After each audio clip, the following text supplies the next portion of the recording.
Welcome to Ping 24 Updates, where you get the most important news and stories from around the world every day. Subscribe my channel and click the bell icon to stay informed.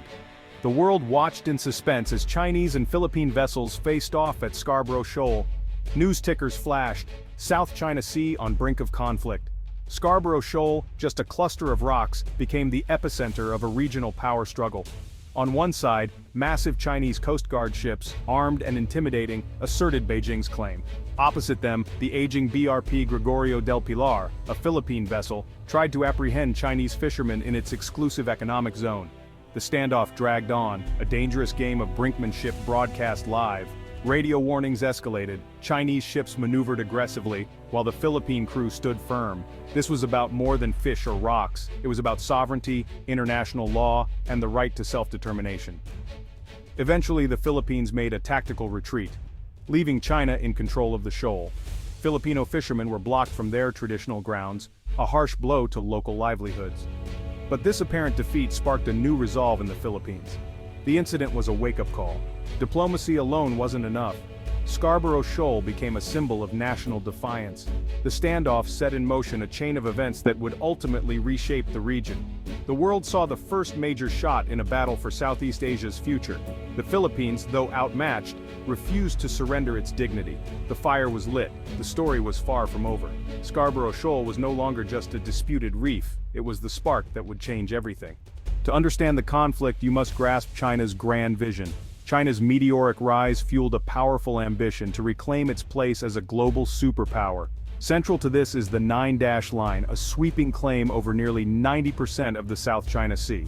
This waterway is vital. Over $3 trillion in trade passes through it annually, and it's rich in resources. For Beijing, control is non-negotiable. It secures trade, resources, and a strategic buffer against rivals. China built the world's largest navy and transformed reefs into fortified islands, unsinkable aircraft carriers projecting power across the sea. This aggressive expansion, dubbed wolf warrior diplomacy, alarmed neighbors like Vietnam, Malaysia, and the Philippines. They saw not a peaceful rise but a direct threat to their sovereignty. China's actions set it on a collision course with the very nations it hoped to sway, especially the Philippines. The dragon was no longer just waking up, it was flexing its muscles. The region braced for the consequences. China's ambitions would soon face their greatest test. The Philippines was at the center of it all. Why does the Philippines matter so much to China? Geography. The Philippine archipelago forms a critical barrier, the first island chain between the Pacific and the South China Sea. For China, breaking through this chain is key to projecting naval power into the Pacific. A compliant Philippines would give Beijing a strategic gateway, undermining U.S. defense strategy in Asia. Beyond military value, the Philippines offers economic incentives, a young, English-speaking population, natural resources, and a growing economy. China's Belt and Road Initiative targeted the Philippines for investment, hoping to create economic dependency. Politically, a pro-China Philippines could fracture ASEAN unity and amplify Beijing's voice in the region. But the Philippines is also a U.S. treaty ally. Peeling it away would be a geopolitical coup. Gaining influence here wasn't just about territory, it was about rewriting the rules of power in Asia. The Philippines is the region's strategic linchpin. Whoever wins Manila's loyalty shapes the future of Southeast Asia. Relations between China and the Philippines weren't always tense. In the early 2000s, trade and cultural ties flourished, and leaders spoke of a golden age. But as China's power grew, so did its assertiveness in the South China Sea. Chinese patrols increased. Filipino fishermen reported harassment. China imposed unilateral fishing bans, hurting Filipino livelihoods. The turning point came with the rise of China's maritime militia, state-backed fishing fleets swarming disputed reefs. These gray-zone tactics blurred the line between civilian and military, making it hard for the Philippines to respond. Trust eroded quickly. Diplomatic protests from Manila fell on deaf ears in Beijing. China insisted on its indisputable sovereignty, dismissing Philippine concerns. The friendship soured into friction and intimidation. The stage was set for confrontation at Scarborough Shoal. The golden age was over. A bitter new chapter had begun. The Philippines realized it was facing a very different China. The stakes had never been higher. The 2012 Scarborough Shoal standoff was a turning point. After a US brokered deal, the Philippines withdrew, but China stayed, seizing control and blocking Filipino fishermen. Outmatched militarily, Manila turned to international law, filing a case at The Hague under UNCLOS. The Philippines didn't ask who owned the islands, but challenged the legality of China's 9-dash line and its actions. China refused to participate, calling the case a political farce and launching a global propaganda campaign. Despite Beijing's boycott, the tribunal pressed on, examining evidence for 3 years. In July 2016, the court delivered a stunning verdict. China's 9-dash line had no legal basis. The tribunal declared China's island building illegal and confirmed Filipino fishing rights at Scarborough Shoal. It was a landmark victory for the Philippines and a clear rejection of China's claims. The world saw that even small nations could stand up to superpowers, at least in the court of law.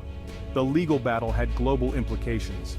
The Philippines had drawn a line in the sand and won, but the fight was far from over. The Hague ruling was a legal bombshell, but China dismissed it as meaningless. Beijing's response was swift. The ruling was null and void, and China's claims would not be affected. State media accused the Philippines of being a US pawn.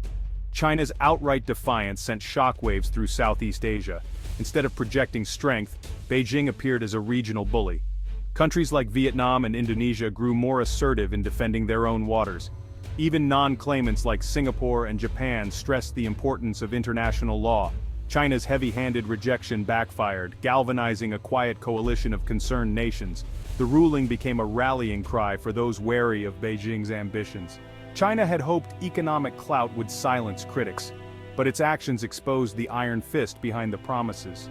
Scarborough Shoal was under Chinese control, but Beijing was losing the region's trust. The battle for influence had only intensified. The Philippines' legal victory changed the game. Just as the Philippines won at The Hague, a political shift changed everything. President Rodrigo Duterte took office, dismissing the ruling and pivoting toward China and Russia. He downplayed the maritime dispute, hoping for billions in Chinese investments. High-profile visits to Beijing followed, with grand promises of infrastructure and loans. But the golden age never arrived.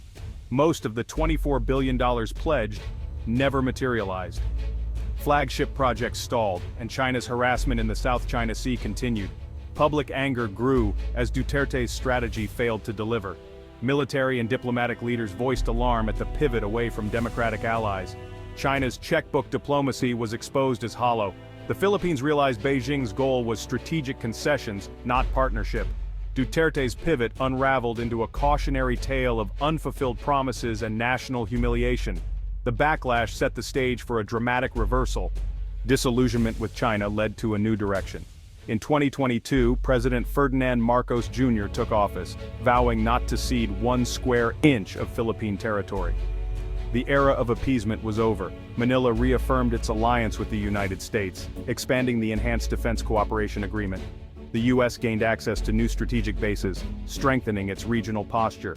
The Philippines deepened ties with Japan, Australia, and European partners, building a united front against Chinese coercion.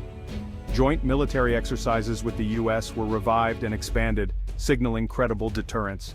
The Philippines was no longer isolated. It became the central pillar of a renewed security network. Regional partners sent naval vessels to support freedom of navigation. The country's stance inspired others to push back against Beijing's aggression. The Philippines had swung from pivoting to China to leading a coalition to counter it. The balance of power in Southeast Asia was shifting. Manila was once again shaping its own destiny. The Philippines' dramatic policy shift had profound consequences.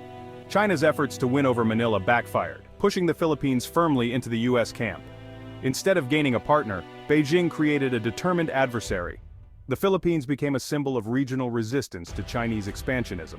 By leveraging law and alliances, Manila showed smaller nations could stand up to superpowers. ASEAN unity grew, and the region's balance of power became more complex. The Philippines' story proved sovereignty can't be traded for empty promises. China underestimated Filipino pride and resolve. Once seen as a pawn, the Philippines emerged as a vanguard of resistance. In trying to make the Philippines a vassal, China forged a leader instead.